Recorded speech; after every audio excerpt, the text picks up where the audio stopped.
Muito bem, vamos lá então, seguindo com o nosso livro Sexo e Destino, de André Luiz, psicografia do Chico e Valdo Vieira. Nós estamos na segunda parte, capítulo número 12. Na segunda parte desse capítulo também, já aqui quase no final. Bom dia, Didima. Então vamos lá, pessoal. Nós iniciamos aqui o nosso capítulo 12 com a gravidez de Marina, que então tinha ali, né, Marita como sendo o espírito reencarnante, né, a filha que voltava então à sua convivência. Já era ali então o 5º mês de gestação, aproximadamente 2 anos, né, depois da desencarnação de Marita, né, naquele episódio que nós acompanhamos lá nos nossos capítulos anteriores. Então, aqui nesse trecho que nós lemos, girou muito em torno do retorno de Nemésio para o Rio de Janeiro e das cartas que ele enviava para Marina, falando sobre os sentimentos que ele ainda nutria, já mostrando um grave desequilíbrio, trazendo ali profundas ameaças de morte, inclusive, seguida de suicídio, né? Então, Cláudio interceptava essas cartas para evitar que trouxessem ali perturbações, tanto para Marina como para Gilberto, já que muito pouco poderia ser feito. Inclusive, né, o próprio Cláudio indo até Nemésio para conversar com ele, o que não pôde acontecer porque Nemésio não o recebeu, mas ele mostrava que então um profundo desequilíbrio, inclusive ali levando carta com despedida, né, dizendo que cometeria o suicídio. Enquanto isso, né, Nemésio, Cláudio cuidando de Marina, indo ao médico, foi recomendado que ela então fizesse ali algumas caminhadas matinais, né, para poder fortalecer cada vez mais ali, né, o corpo, a saúde. E aí então, numa dessas caminhadas, que foi exatamente do ponto final do trecho que nós acompanhamos, Nemésio então, dirigindo e estando ali à espreita de Marina, né, enquanto ela fazia essas caminhadas, ele avançou com o carro para que atropelasse, né? E aí então Cláudio conseguiu empurrá-la, mas ele foi atingido então pelo automóvel. E aí, com um acidente grave, ele foi levado, inclusive, né, ao Hospital dos Acidentados, que foi o próprio hospital onde a Marita foi então internada, né, naquele período em que ela sofreu aquele acidente. Então, assim, toda a história que se resumiu nesse capítulo, se resumiu nessa situação, né, Nemésio tentando ali, não autorizando, inclusive ele dizia que não autorizava que ela tivesse um filho, que ela constituísse família com Gilberto, ele que estava completamente falido ali, né, porque nesses 6 meses de viagem, né, os colegas do trabalho, né, que era da imobiliária, que ele era dono, acabaram depois ali desviando recursos e tudo mais, e acabou fazendo com que ele tivesse ali dívidas enormes, né.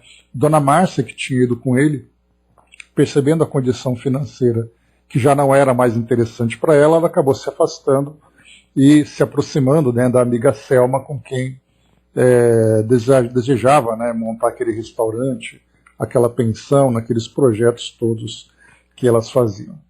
Então, enquanto isso, André Luiz Moreira acompanhava então a história, o desenrolar da história, tendo ali a presença também de Dona Persília, né, já que Cláudio fazia ali muitas preces, né, pedindo a assistência dos amigos do Almas Irmãs para que tranquilizasse Nemésio, protegesse Marina e Marita também, que estava ali reencarnando. E aí então, acompanhando, Dona Persília acabou se fazendo presente, que era aquela senhora que nós acompanhamos em outras passagens aqui do nosso livro. E aí então, no momento do acidente, André Luiz, assim como também Moreira, Dona Persília e outros espíritos das redondezas ali que acolheram, né, acudiram ao chamado de ajuda que foi feito, procuravam então proteger Marina, Marita, assim como também Cláudio. E aí veio então aquela revelação que nós vimos, né, que Dona Persília, na verdade, tinha sido a mãe de Cláudio, né, quando encarnada, que ela, né, prostituída na vida, acabou depois desencarnando e envolvida ali com o filho, chorando. André Luiz, preocupado com o estado dela, na verdade ela dizia que chorava de alegria por ver o filho naquela nova condição de um homem renovado, né? E aí então fizeram ali, né, reverências àquela mulher que se mostrava ali tão elevada, mas que tinha tido uma história bastante dolorosa. Durante as preces também aqui, o que vale é que Cláudio, enquanto ele refletia naquele momento do acidente, e ao mesmo tempo em que ele pedia, né, que tivesse a permissão de continuar encarnado para acompanhar ali a filha, né, e a neta também que viria, que para ele já era uma convicção de que essa neta seria mesmo Marita, ele se lembrou de uma prece que ele tinha feito em outra oportunidade, principalmente depois que Marita desencarnou por culpa dele próprio, já que ele dizia, né, que como ela desencarnou por culpa dele e ele não foi punido pela justiça terrena, então que ele pudesse, de alguma forma, né, se regenerar perante as leis divinas, auxiliando Marita dentro daquilo que fosse possível. E aí então ele lembrou desse trecho de uma das preces que ele fez. Senhor, tu sabes que ela perdeu os sonhos de criança por minha causa. Se é possível, amado Jesus, permite agora que lhe dê minha vida. Senhor, deixa que eu ofereça à filha de minha alma tudo o que tenho.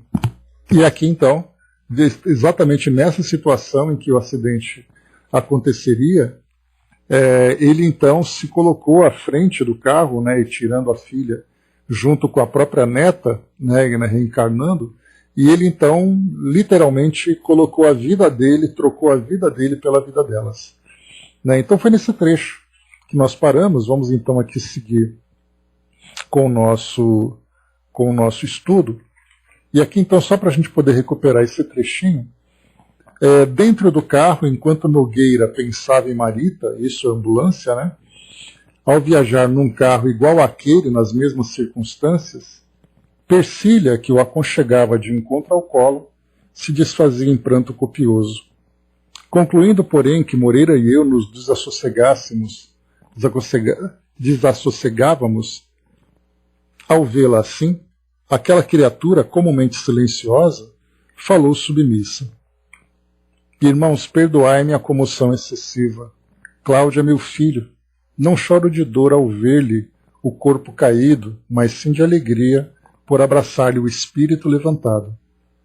Choro, irmãos, ao reconhecer que eu, mulher prostituída no mundo, hoje em serviço de minha regeneração depois de provas árduas, posso aproximar-se do filho que Deus me confiou, a fim de pedir-lhe perdão pelos maus exemplos que lhe dei. Diante daquele testemunho de humildade, Moreira e eu baixamos a fronte, envergonhados. Quem deveria ali penitenciar-se por maus exemplos, senão eu?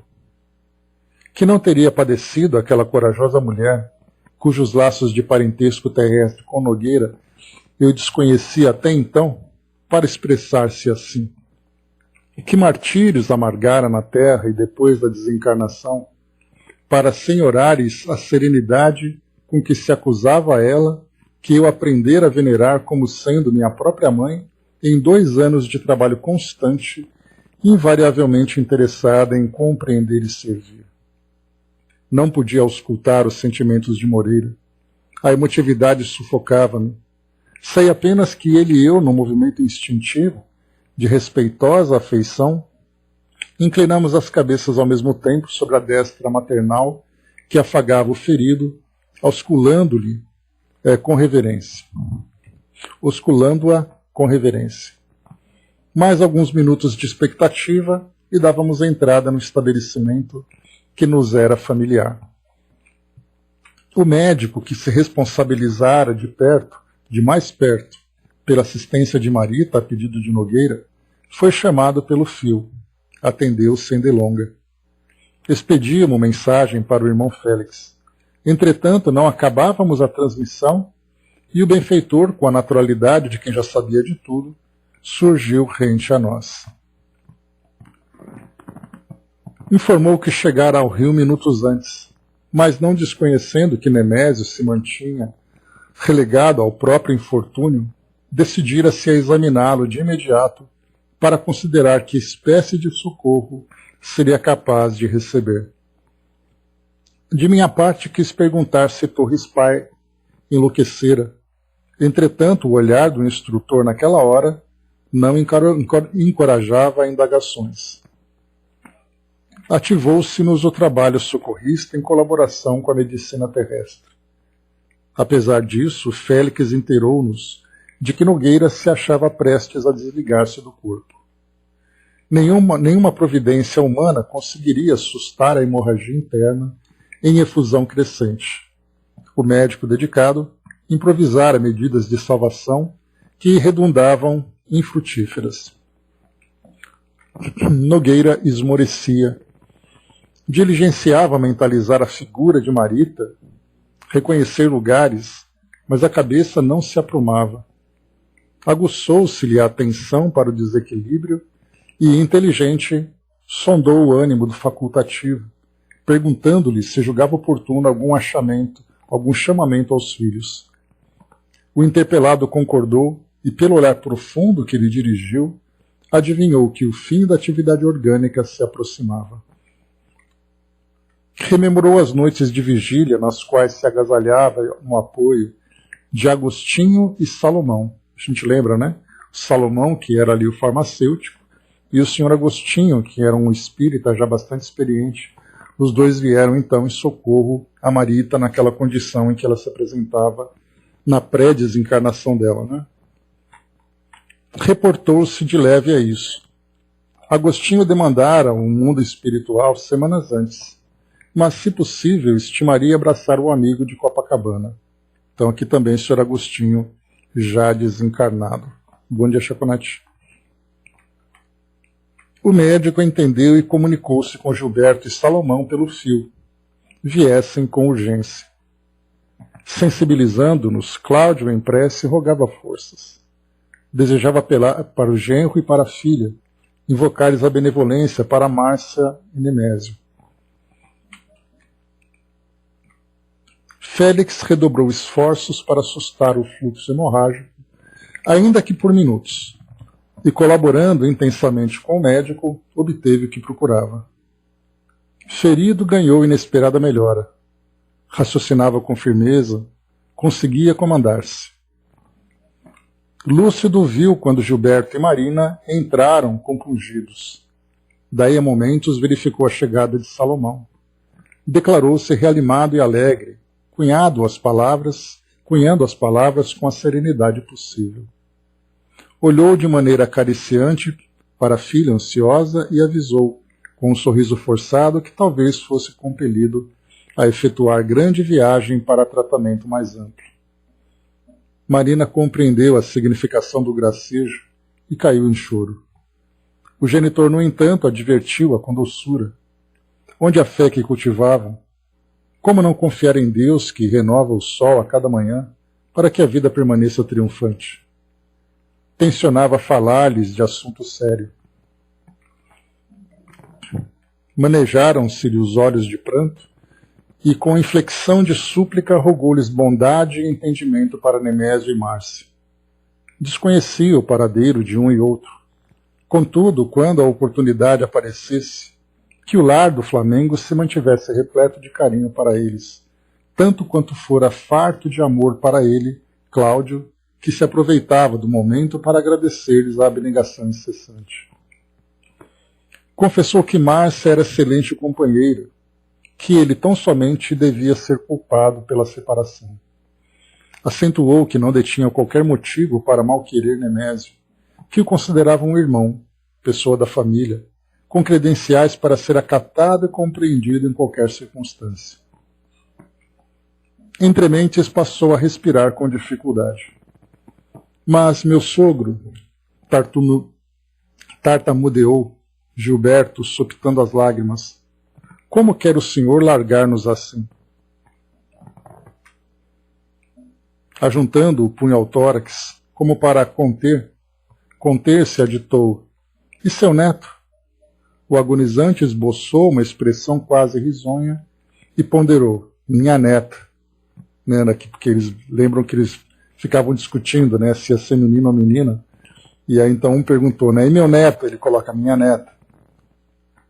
E acrescentou reticencioso, um espírita não aposta, mas se eu tiver vantagem na teima, peço uma coisa.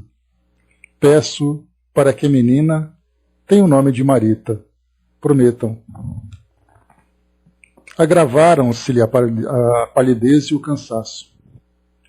Desfazia-se, por fim, o efeito das forças magnéticas concentradas. Nogueira ainda pôde solicitar ao amigo uma prece, um passe. O farmacêutico orou trêmulo e administrou-lhe o benefício. Logo após, o agonizante recordou o adeus de Marita e teve a impressão de que alguém lhe tocava os dedos. Era Persília que o acariciava maternalmente. Alongou a destra na direção da filha, fixando nela o derradeiro olhar. Guiada por Félix, Marina estendeu-lhe a mão pequena que ele apertou fortemente até que, em se lhe relaxando a tensão, deu a perceber que repousara. Cláudio entrou em coma, qual se dormisse, e durante 4 horas o coração vigoroso pulsou no tronco inerte, apesar do nosso empenho em libertá-lo. Bom dia, embaixador. Manhãzinha, sempre assistido pelos filhos e por Salomão, que velavam conosco, Félix ergueu-se em prece e, com o amparo de outros amigos da esfera superior, a cujos préstimos recorrêramos, afastou-o finalmente do veículo fatigado, depondo-lhe a cabeça nos braços de Persília para a caminhada que nos cabia empreender. O sol fugia, renascente, e contemplando-lhe os raios, coroando aquela mãe amorosa que conchegava o filho ao colo, tive a ideia de que o Pai de infinita bondade, ao vê-los renovados, queria mandar buscá-los da terra para os céus num carro de ouro. Então aqui o encerramento, né, desse capítulo número 12, nós acompanhamos então aqui a desencarnação de Cláudio, né, uma personagem que desde o início se mostrou um homem vazio em termos de valores, um homem que aproveitava a vida independente das lesões que causava a si mesmo nas pessoas com quem ele convivia, a ponto de até mesmo dentro do próprio lar, né, ele cometer esses desequilíbrios, né. Nós vimos aqui então um homem que desencarna agora absolutamente renovado em 2 anos de experiências dolorosas que ele vivenciou. Então, se durante a vida toda ele passou, né, dessa forma tão desequilibrada, e como nós vimos aqui, as referências familiares que ele tinha, né, Dona Persília, que como ela mesma disse, né, que no início não teve condições de oferecer para ele bons exemplos, né, fez com que ele então vivesse a vida de uma forma instintiva, porque não teve referências e procurava então desfrutar ali dos prazeres da vida da melhor forma. E agora então, nesses 2 anos apenas, depois desses momentos tão difíceis, ele então desencarna agora como um homem transformado. Naturalmente, a sua história continua ali ainda, né, com as necessidades de reajustes, né, perante a própria consciência, perante as pessoas com quem ele convivia e tudo mais, mas certamente agora transformado, ele verá essas oportunidades de transformação com outros olhos, né, com olhos muito mais amorosos, com olhos muito mais muito mais fortalecido diante de tudo isso. Então vemos aqui que não será aquele homem, por exemplo, aquele espírito, a quem terá que se impor uma experiência de resgate. Ele mesmo vai procurar esse resgate. Então, essa é a diferença que nós encontramos, né, que ao nos fortalecermos e ao nos aprimorarmos, né, nos nossos valores, no nosso entendimento, nós vemos que é necessário realmente que nós nos voltemos para a nossa própria história e trabalhemos para que ele então se ajuste perante as leis divinas, né, diferentemente daquele espírito rebelde a quem você tem que propor, convencer e muitas vezes até forçá-lo a vivenciar determinadas experiências, né? Então essa é a diferença que nós encontramos agora nesse Cláudio renovado, que desde esse momento, né, em que até quando ele desencarna, nesse mesmo momento ele já começa a ver ali todas as oportunidades que ele tem de resgatar o próprio passado, junto com Nemésio, junto com Márcia, junto com Marita, enfim, começa então ali a fazer toda essa transformação. Exatamente, Andréia. Né, o próprio Paulo também ali que teve uma trajetória, vivendo ali de acordo com as necessidades do mundo, ele recebeu a educação, ele vivia uma determinada cultura, tinha um determinado entendimento e ele fazia aquilo que para ele era certo, por mais equivocado que fosse, né, perante as leis. Mas depois então daquela transformação, às portas de Damasco, ele começa então a ver o mundo por outra perspectiva. E conseguiu, durante aquele período que veio depois, realizar tudo aquilo de tão nobre, de tão grande, para depois chegar ao mundo espiritual e se ver ali não apenas completamente reformado, mas um homem ali digno de muitos méritos que ele próprio conquistou. Né? Então, para a gente ver aquela passagem que o Chico traz, que é atribuída ao Chico, né? Não sabemos se foi ele que disse, né, que nós não podemos voltar atrás e fazer um novo começo, mas nós podemos começar agora e fazer um novo fim. E aqui nós vimos então, né, que Cláudio, um homem com mais de 50 anos, né, tinha ali em 2 anos apenas, foi suficiente para que ele pudesse se transformar e ver o mundo por uma nova perspectiva, e a partir dali, não significa naturalmente que nesses 2 anos ele conseguiu ali depurar toda a sua consciência, mas ali vai ser o suficiente para que a partir daquele momento ele comece então a trabalhar de uma forma efetiva para se reajustar, né, perante as leis que regem nossas vidas. Bom dia, Marion. Então aqui a história que nós acompanhamos de Cláudio até esse momento da sua desencarnação. Então, Marion, Cláudio desencarnou, tá? Só para te atualizar. Você que perdeu esses momentos finais.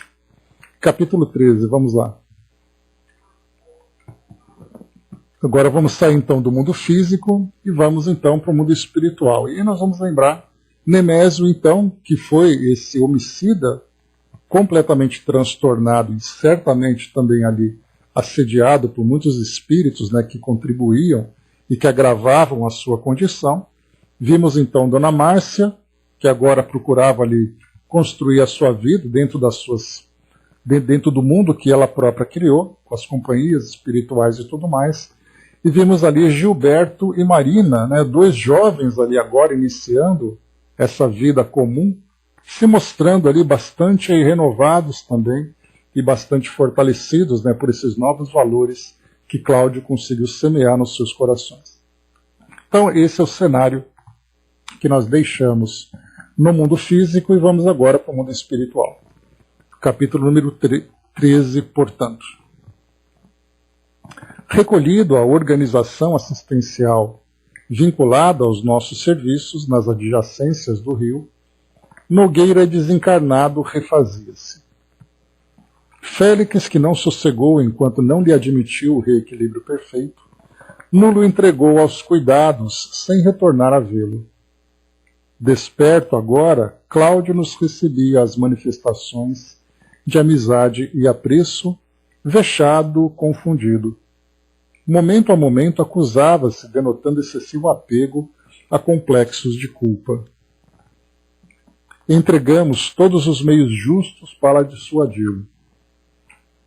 Aproveitássemos os erros por lições, anotando-os nos cadernos do passado para consulta no ensejo próprio.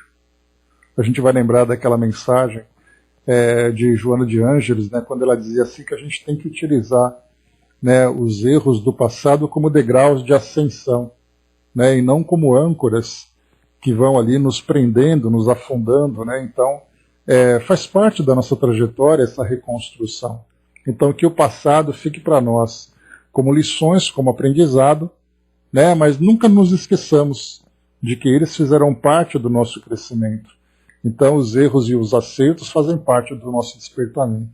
Então, todos nós temos ali, né, nesse caderno do passado, anotado ali, né, as nossas trajetórias, as nossas decisões, as nossas escolhas. Da mesma forma também que vieram escolhas corretas, escolhas adequadas para que chegássemos até aqui. Árvores alijam folhas mortas, não obstante lhes sirvam de adubo as raízes. As leis divinas preceituam o esquecimento do mal, a fim de que o bem se nos incorpore à individualidade, gerando automatismos de elevação. Também nós atravessáramos crises semelhantes. Contudo, acabáramos descobrindo no serviço o remédio para as enfermidades do sentimento. Somos todos obrigados a prevenir-nos contra a agitação constante de sedimentos dos vícios e transgressões do pretérito, no vaso da alma, sob pena de nos frustrarmos, as possibilidades do presente para melhorar o futuro, conquanto a vida nos recomende jamais esquecer a nossa pouquidade, visto que consciências endividadas que ainda somos, por muito tempo ainda, onde formos, estaremos carregando no espírito o bagaço das velhas imperfeições. Cultivasse paciência, que ninguém logra aperfeiçoar-se sem paciência, até mesmo consigo próprio. Contava com amigos no Almas Irmãs, de onde havia descido as lides da reencarnação. Então, aquilo que a gente tinha comentado, né, todos nós que chegamos aqui ao mundo físico, temos um vínculo no plano espiritual com uma instituição que nos tutela. E aqui nesse caso nós vimos ali todo aquele grupo, né, de Cláudio, de Márcia, de Marina, de Nemésio, todos eles então nesse grupo, todos eles vinculados a essa instituição que procurava sempre, né, auxiliar os espíritos ainda ligados aos desequilíbrios do sexo. Então, foram preparados para uma nova reencarnação, faliam naquele momento, né, em que nós conhecemos todo esse grupo, né, tanto que o irmão Félix se mostrava ali tão frustrado em ver ali a conduta de cada um deles. E agora, então, Cláudio, renovado, retorna a Almas Irmãs, e a gente vai se lembrar daquela estatística, né, que foi trazida por aquele, acho que foi pelo irmão Ambrósio, acho que é Ambrósio o nome dele, que falava, né, de cada 1000 espíritos que regressavam a Almas Irmãs, apenas 5 poderiam ser colocados como espíritos vencedores nas provas e expiações, nas experiências de um modo geral, que haviam abraçado, né? Apesar de que 90% trazia ali uma melhora significativa. E nós vimos aqui então Cláudio, que não era tão vencedor assim, né, pela trajetória que ele tinha vivido até então, mas era um espírito que já voltava, né, trazendo no seu currículo aquela mudança tão valiosa, pelo menos para o início de novas experiências regeneradoras. Então, Almas Irmãs era ali a instituição que tutelava todo esse grupo. Andava transitoriamente esquecido sob o efeito natural das experiências a que se condicionara no plano físico. Então, ele não tinha lembrança, né, da ligação que ele tinha com aquela instituição. Entretanto, oportunamente, recuperaria mais amplos potenciais da memória, rejubilando-se com encontros abençoados. Referimos-nos ao irmão Félix, que mostrava para com ele devotamento particular, se nos fosse facultado descortinar inclinações especiais naquele espírito aberto a todos os apelos da fraternidade sublime. O companheiro reconfortava-se esperançado. No dia seguinte, após o transe, comoveu-nos com um pedido. Reconhecia-se amparado por muitos benfeitores, porque somente à custa de muitos favores, opinava o humilde, pudera acordar antes da morte para as realidades da alma, ou seja, né, tendo ali a oportunidade de conhecer a doutrina, de conhecer, né, todos esses ensinamentos valiosos, né, a respeito da nossa realidade espiritual. Envergonhava-se, porém, de procurar-lhes imediatamente o convívio que aspirava a merecer no porvir. Se a divina providência, por amigos tão dedicados, lhe pudesse conceder novas esmolas, a ele, que se categorizava por mendigo de luz, anelava permissão para continuar trabalhando, mesmo desencarnado, no seio da família, sem ausentar-se do rio. Amava os filhos, considerava-os ainda moços e inexperientes, ambicionava converter-lhes para ele um servidor. Mas não era só. duas criaturas deixara, junto das quais se reconhecia devedor, Nemésio e Márcia. Não pretendia largar a oficina terrestre na condição de insolvente. Além de suspirar por se redimir diante dos credores, sonhava auxiliá-los e amá-los. Não lhe competia devotar-se ao bem dos outros e, sobretudo, à felicidade daqueles dois associados do destino, praticando os ensinamentos espíritas cristãos que teoricamente havia aprendido? De certo, por discrição e respeito, na consideração íntima do passado, não fez referências a Marita, cuja imagem se lhe retratava no espelho da mente. Acrescentou Nogueira que, se atendido, obedeceria lealmente aos programas de ação que lhe fossem traçados, não cobiçava outra coisa senão instruir-se, melhorar-se, compreender e ser útil. A petição enternecia-nos, entretanto não detínhamos competência para decidir. Então aqui Cláudio já mostrava essa lucidez sobre a sua história, sobre aqueles espíritos com quem ele tinha envolvimento e tudo mais, Enfim, vimos aqui então esse espírito que se mostrava realmente bastante dedicado e interessado em recomeçar e em se reconstruir, principalmente junto com aqueles com quem ele se julgava devedor. Autoridades do estabelecimento que nos albergava acolheram o assunto com simpatia e ofereceram medida básica à solução do impasse. Desde que se munisse de aprovação, Nogueira residiria ali mesmo, apesar de se manter em atividade na proteção aos parentes. Então, aqui dois pontos interessantes. Primeiro, Cláudio, então, desde que fosse aprovado, ele continuaria então ali morando, tendo como residência o Almas Irmãs, e dali então ele poderia prestar esse auxílio à família, junto ali aos encarnados. E um outro ponto também é que muitos espíritos que quando desencarnam, trazem essa mesma proposta, principalmente quando são movidos pela culpa, mas nem sempre apresentam condições psíquicas para isso, porque eles querem ajudar muito mais pelo desespero da culpa do que por se mostrarem conscientes e em condições de prestar esse tipo de assistência. Então aqui a gente vai encontrar muitos de nós, inclusive, que chegamos ao mundo espiritual com aquela vontade de acertar, com aquela vontade de fazer as coisas acontecerem da melhor forma, mas não temos condições para isso ainda. Porque primeiro precisamos transformar os valores dentro de nós e encontrar de novo o equilíbrio, para depois nos depararmos com aquela mesma situação que nós vivemos quando encarnados.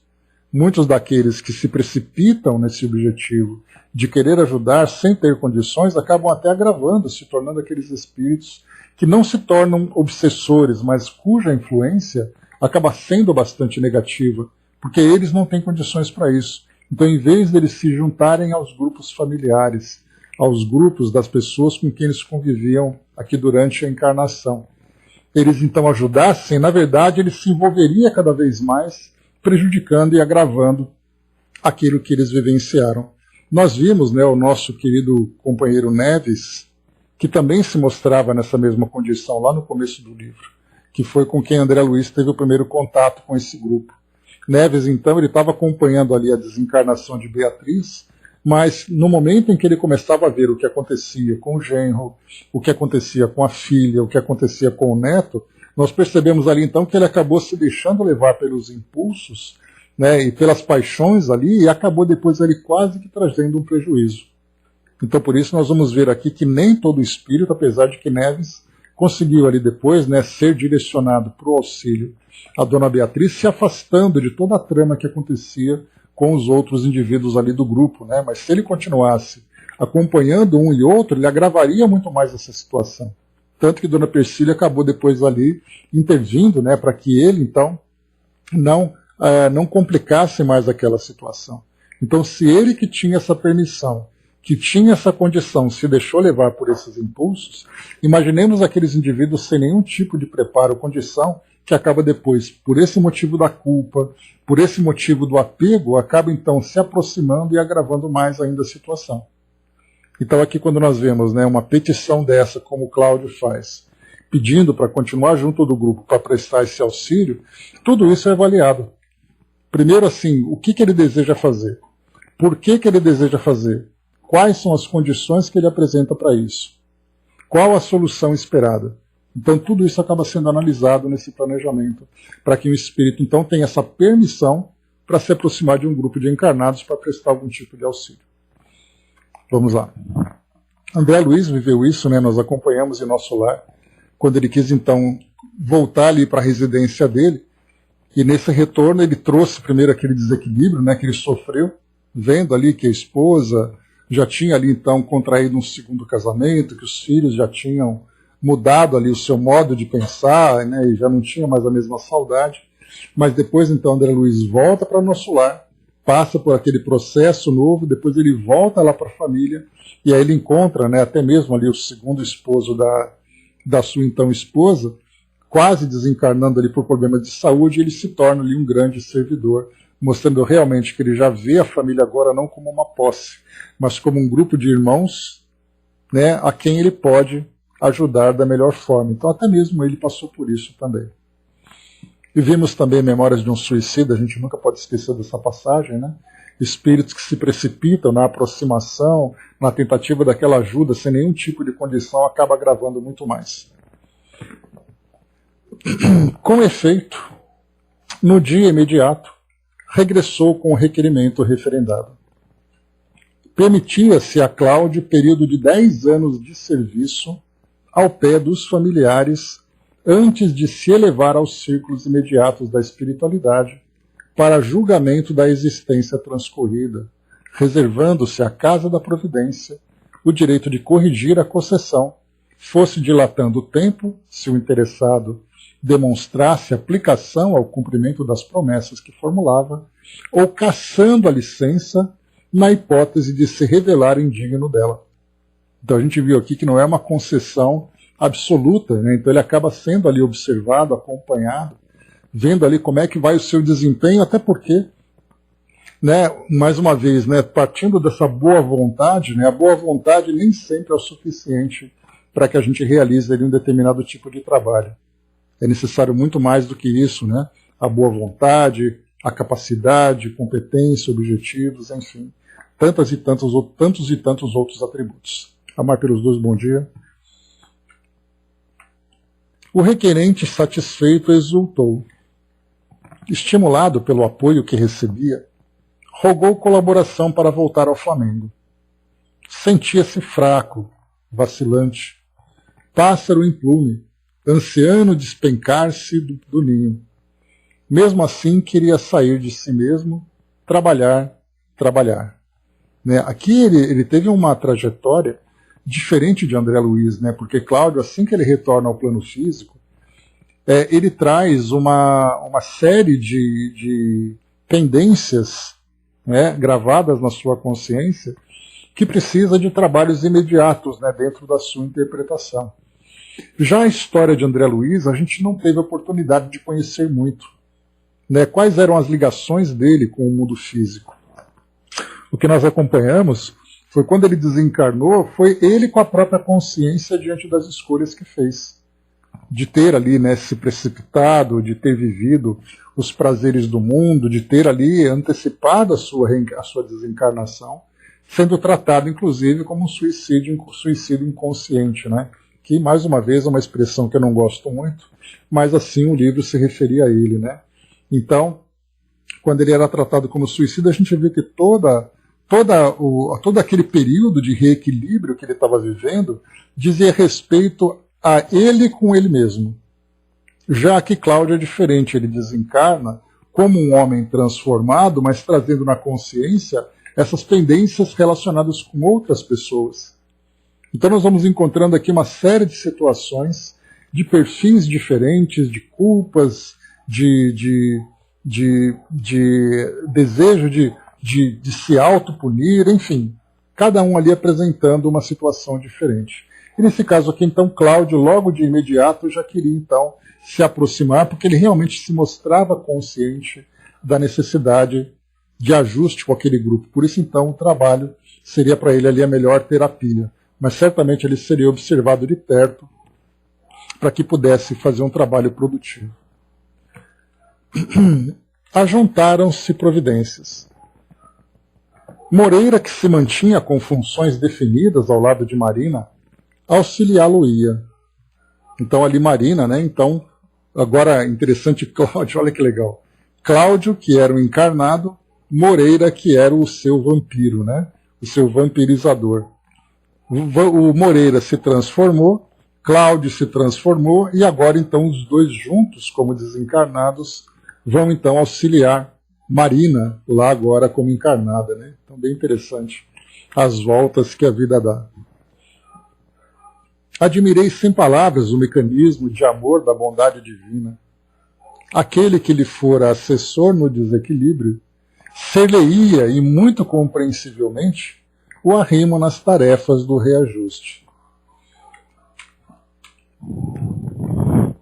6 dias sobre o acidente que levara Nogueira à desencarnação. Amanhecia quando pisamos nas areias do Flamengo, reconduzindo-o ao lar. Rapidamente aqui.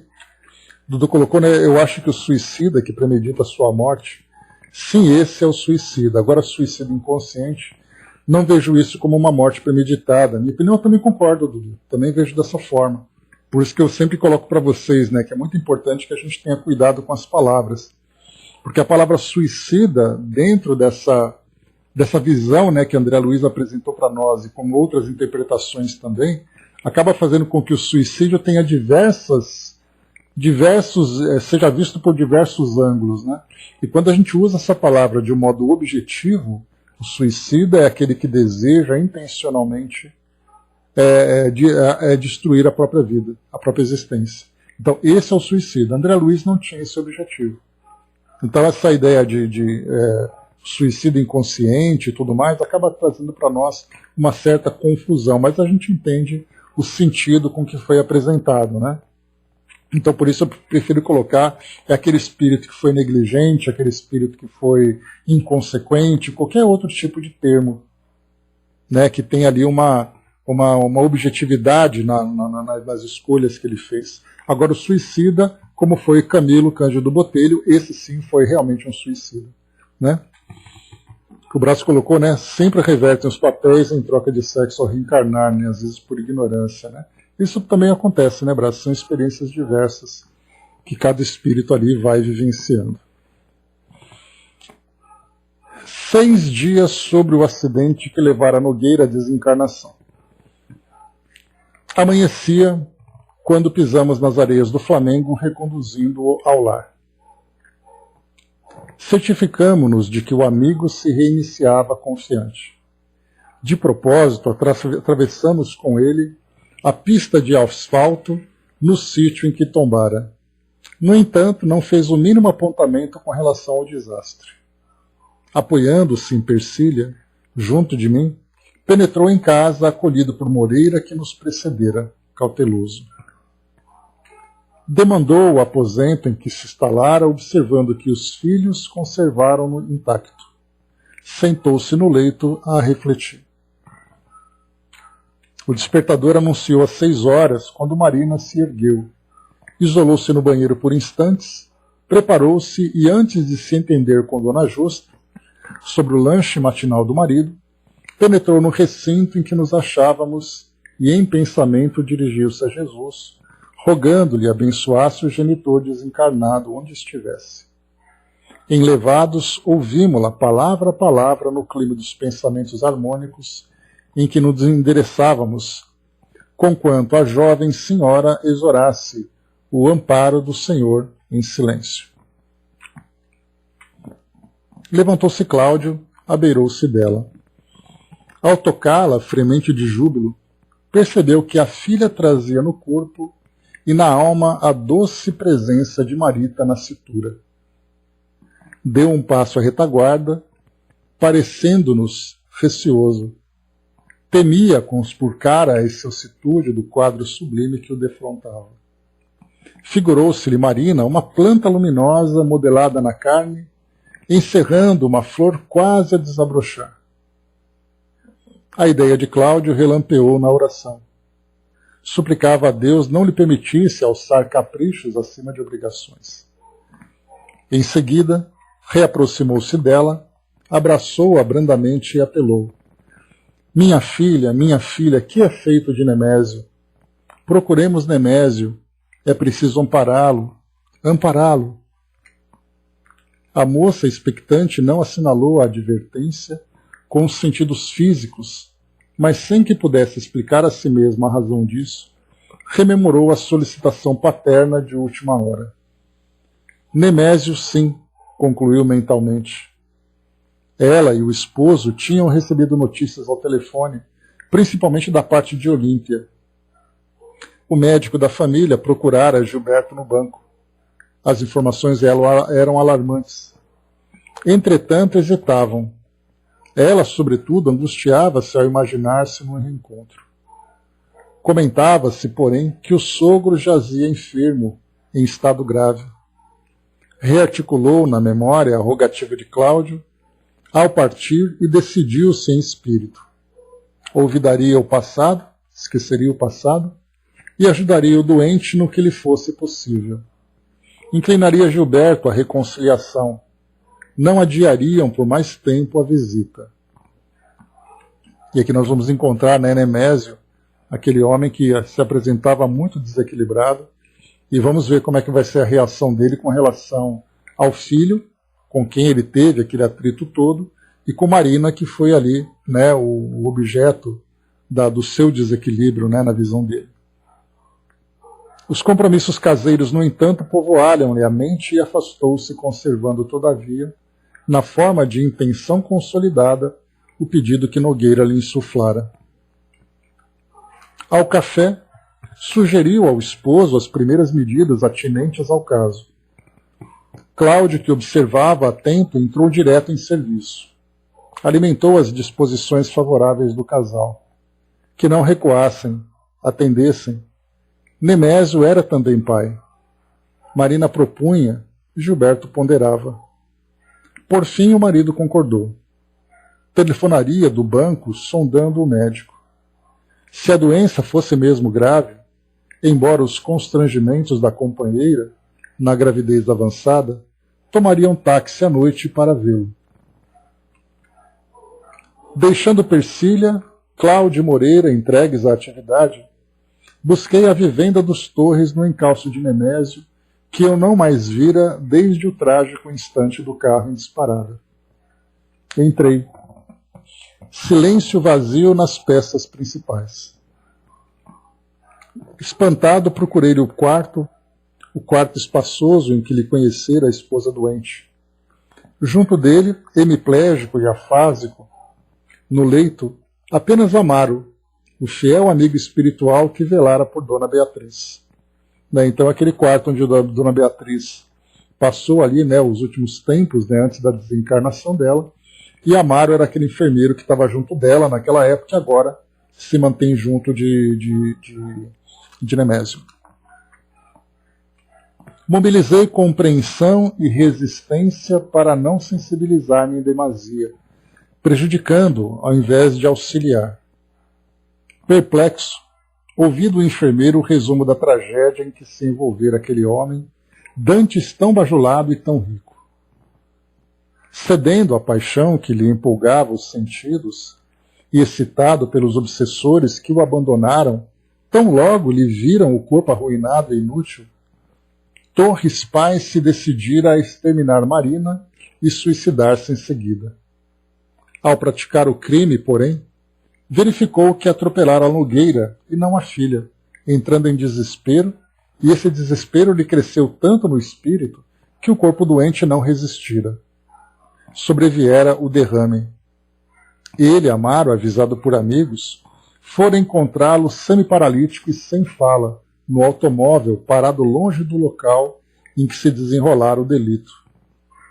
Parecia prestes a desencarnar, mas Félix aparecera de improviso e requisitara o apoio de todos os órgãos espirituais de assistência situados nas imediações, acumulando favores de intervenção em favor dele. Aqui nós vamos lembrar que caso Nemésio tivesse desencarnado, a gente vai lembrar primeiro, né, daquela passagem do Evangelho quando diz, né, que você deve se reconciliar com os inimigos enquanto eles estão no seu caminho, né? Eles estão no seu caminho. E aqui, se Nemésio desencarnasse, ele certamente iria para uma faixa vibratória bastante perturbada e sairia da convivência daqueles espíritos com quem ele tem ainda a necessidade de reconciliação, de reajuste.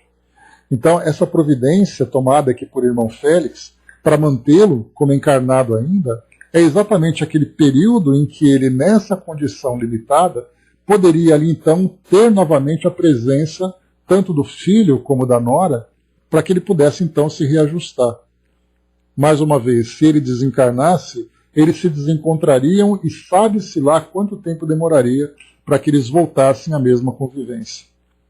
Então, da mesma forma que aconteceu com o Marito, em que tomaram uma providência para que ela de imediato voltasse à reencarnação para dar continuidade na sua trajetória, e mais do que isso, junto daqueles espíritos com quem ela teve a convivência, tanto do avô, né, por quem ela, embora ela não tenha convivido diretamente com ele na convivência do dia a dia, ela conviveu com ele quando passava por esse período de gestação, recebendo ali, né, todo o carinho, todas das melhores vibrações, né, que o avô poderia oferecer para ela, ele, né, convicto de que era mesmo a sua filha que estava reencarnando.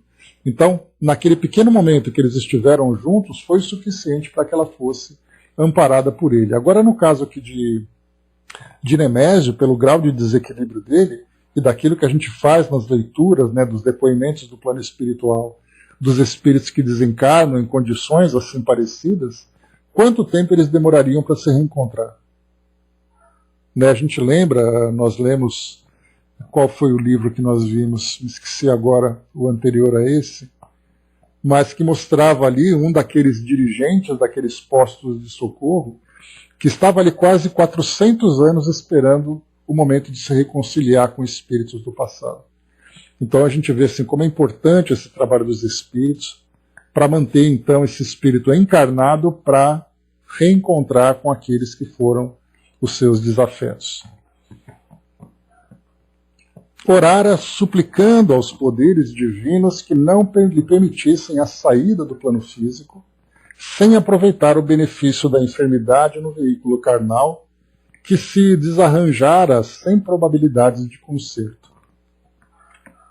O diretor do Almas Irmãs advogara para ele as vantagens da dor que reputava santas, e o processo desencarnatório tinha sido imediatamente sustado. Quem era ele, Amaro, para censurar as decisões do irmão Félix, alegava o amigo confidencioso. No entanto, indagava a si mesmo se valia continuar um homem ativo e inteligente, qual Nemésio, atado a um corpo desajustado assim. Desde a intercessão de Félix, o velho Torres era aquilo que eu via, um farrapo de gente largado à cama. A casa fora devastada pelos credores e empregados desonestos haviam fugido carregando copioso fruto de saque. Baixelas, pratarias, cristais, porcelanas, roupas, telas, pequenos tesouros dos ascendentes da família Neves e Torres, e até mesmo o piano e as joias de Dona Beatriz jaziam perdidos na voragem. Apenas Olímpia, antiga companheira, vinha até ali 2 vezes por dia, a fim de prestar ligeira assistência ao enfermo, que, embora perfeitamente lúcido, não conseguia articular palavra em vista das alterações nos centros nervosos. E tudo isso, rematava o informante desencantado, há menos de 1 semana. Então é interessante aqui a gente ver também o tempo que Cláudio teve no plano espiritual para recomeçar esse trabalho de auxílio. Ele desencarnou, em menos de 1 semana ele já estava em atividade. Isso é algo que foge àquele padrão que nós estamos acostumados a acompanhar, porque muitos espíritos, depois da desencarnação, passam um bom tempo trabalhando, o próprio André Luiz, conforme ele conta para nós, ele levou bastante tempo, apesar das condições de André Luiz na desencarnação terem sido bem diferentes daquela em que Cláudio apresentou. Mas aqui, rapidamente, em uma semana, ele já estava aqui, então, nessa condição de assistente. Embora assistente ali, sendo bem acompanhado, bem assistido. Né? Conduído, ali aguardei a noite. Vi quando Gilberto e Marina atravessaram o vestíbulo, seguidos de Persília, Moreira e Cláudio, tomados de surpresa dolorosa. Imaginando-se sozinhos, o jovem bancário e a esposa não conseguiam dominar as exclamações de assombro, até que, à frente do leito, cuja solidão o lustre feérico parecia exagerar, se prosternaram em lágrimas. Nemésio reconheceu-os. Debalde intentou soerguer a carcaça dorida. Quis falar, mas não pôde. Apesar do supremo esforço despendido. Pois é o Senhor que encontramos assim, papai? Arfou Gilberto em desconsolo. Cabeça trêmula, o interpelado apenas engrolava, né?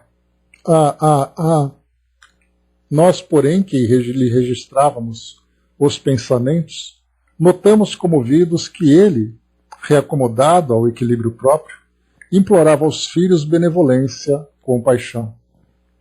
Aqui também a gente já começa a perceber que ele já mostrava, pelo menos mentalmente, uma mudança, a princípio pelo próprio distanciamento dos obsessores que o levaram àquele estado de desequilíbrio, né? Que ele próprio naturalmente gerou desde a origem. Né? Ele não se tornou aquele homem por causa das obsessões, mas ele, com aquela auto-obsessão, acabou se tornando naquele algoz, né, a princípio.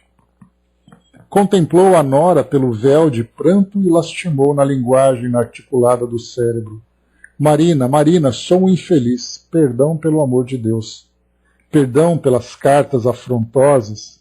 Perdão pelo meu crime. Eu estava louco no momento em que arrojei o automóvel no corpo de seu pai. Diga se ele morreu.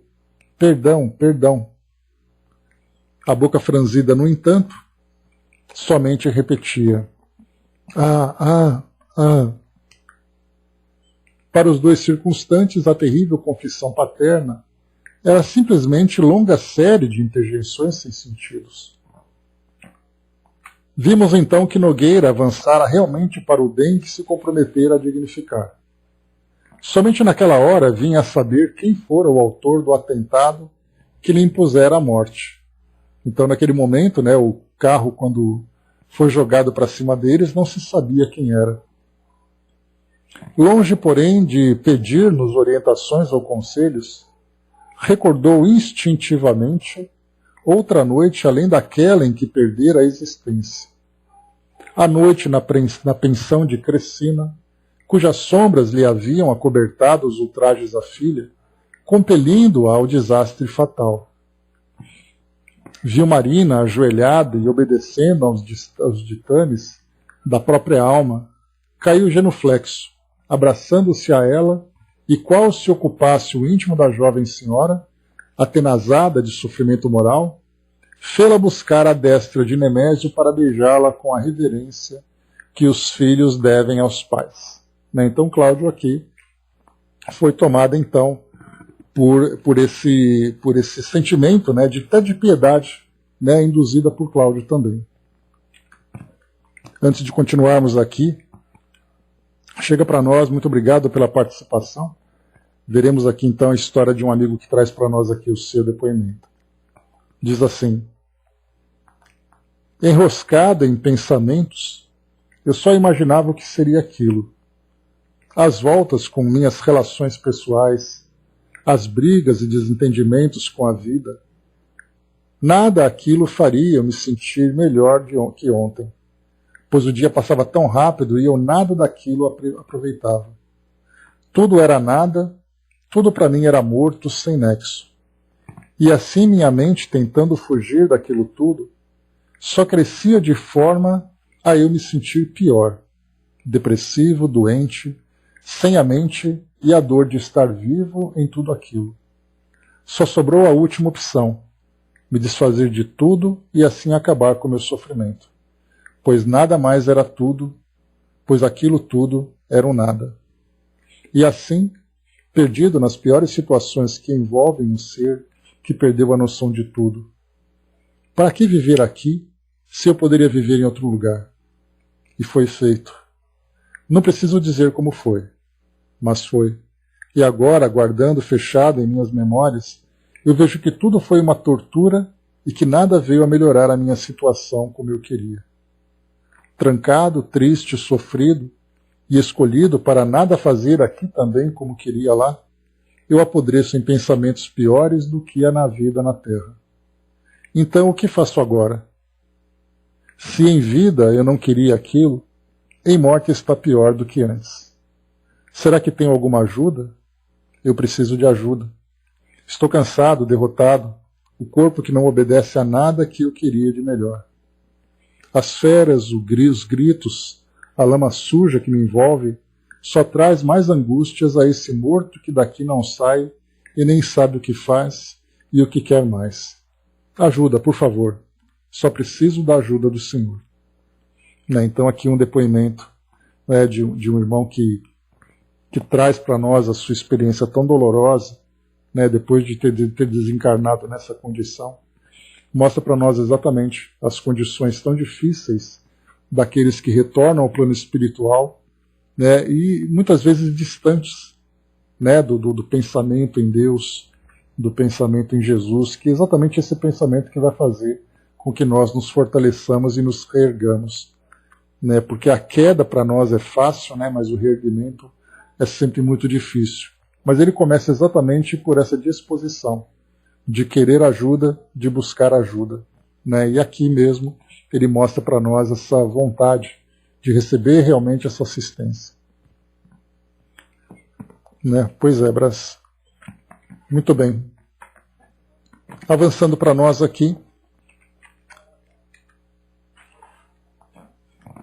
O enfermo, tocado no coração por semelhante gesto de respeitosa ternura, tartameleava os sons ininteligíveis, implorando mentalmente perdão, perdão. Cláudio, testemunhando corajosa humildade, levantou-se de súbito e, erguendo os olhos para o alto, clamou em pranto: Deus de imensa bondade, perdão para mim também.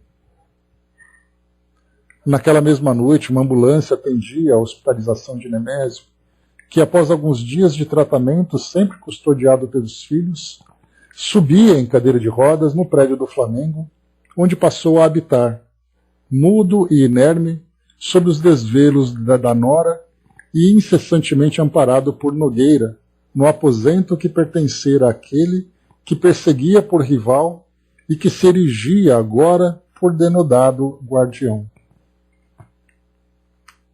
Os êxitos morais de Cláudio, comentados com admiração por alguns amigos no Almas Irmãs, estabeleceram para o irmão Félix um problema grave, embora sem qualquer importância na feição exterior.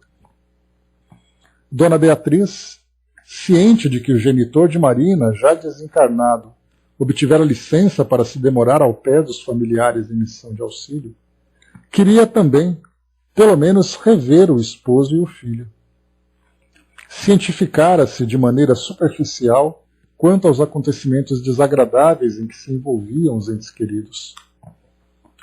Muito longe, porém, de abranger-lhes toda a extensão, alegava essa circunstância para reforçar o propósito. Peça viva na engrenagem doméstica, não devia aliar-se, argumentava. Se Marina desposara Gilberto, aceitava-a por filha, e seus pais mantinham contendas, que não conhecia em todos os pormenores, nada mais justo que partilhar as dificuldades oferecendo mediação. Estabelecida a pretensão, negou-se Félix a atender. Dona Beatriz recorreu a Neves, mobilizou a afeição de Sara e Priscila e voltou à carga. Entretanto, o diretor se conservou irredutível. Neves, porém, que não se curara de todo da impulsividade, destacava o caráter aparentemente razoável do pedido e colocou tantas relações e tantos empenhos no assunto que o instrutor não encontrou outra alternativa senão aderir.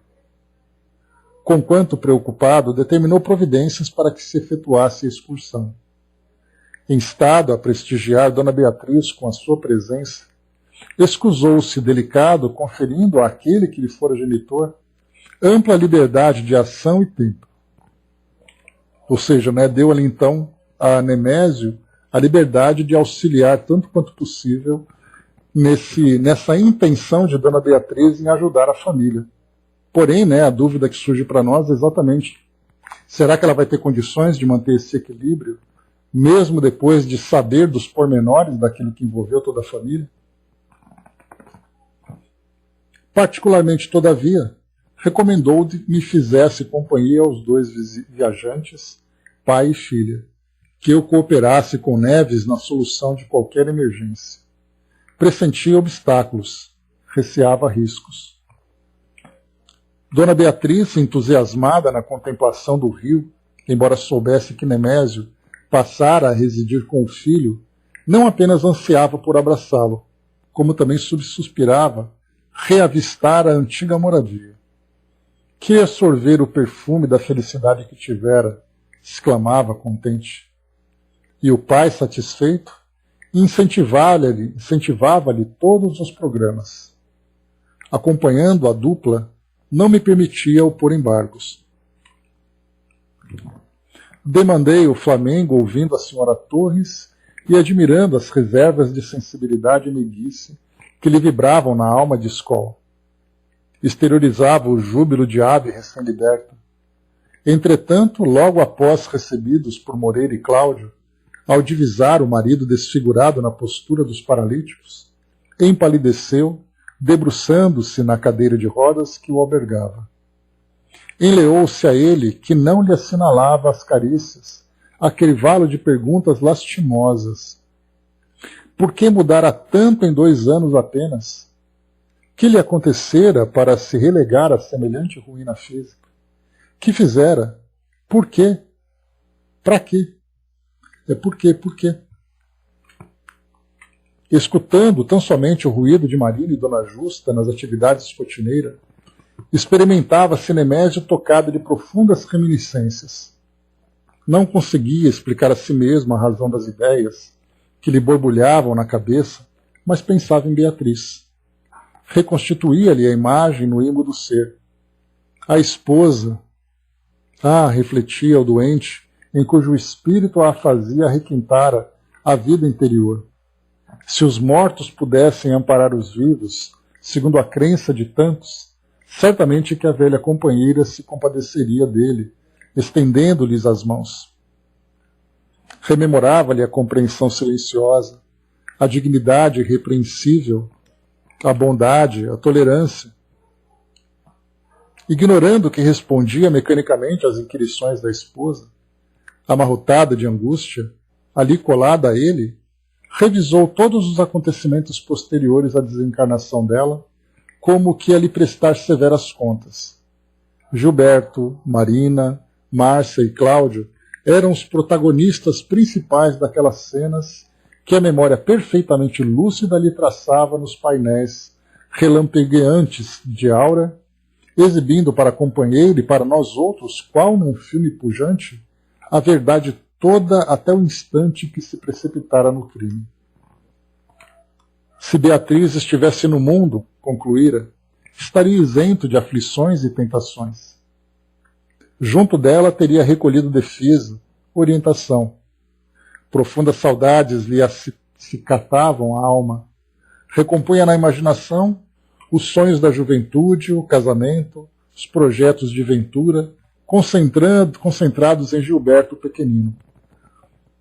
Movimentou dificilmente a mão esquerda para enxugar o pranto que lhe encharcava o rosto, sem saber que a esposa o auxiliava soluçando.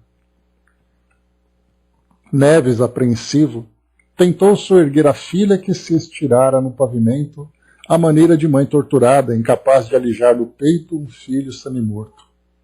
Em vão pronunciou palavras de encorajamento, exortações à paciência, conceitos evangélicos, promessas de futuro melhor. A filha, magoada, respondeu que amava Nemésio, que preferia ser amarrada num catre ao lado dele a separar-se de novo. Agradecido o devotamento de que andara cercada no Almas Irmãs, entretanto, pedia vênia para considerar que o esposo sofria. Como descansar, lembrando os suplícios. Jesus também, ponderava chorosa, carregava a cruz por amor à humanidade. Como fugir de suportar diminutas contrariedades na terra, amenizando o martírio do homem a quem adorava?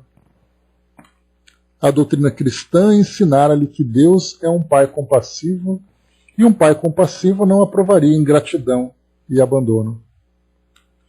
O genitor, que não contava com a imprevista resistência, disse-me à socapa que Torres pai nada fizera para merecer semelhante abnegação, e inclinava-se ao estouro, mas sugeri-lhe calma.